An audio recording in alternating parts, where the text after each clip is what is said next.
বলতে চাই, ইসকন তোমরা এটা মনে রাখো, এটা গুজরাট না, এটা হলো বাংলাদেশ, এটা দিল্লি না, এটা হলো বাংলাদেশ।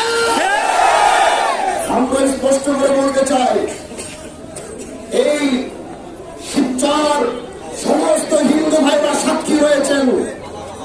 হাজার হাজার শত শত হিন্দু ভাইদেরকে আমরা আমাদের বাসায় আশ্রয় দিয়েছিলাম।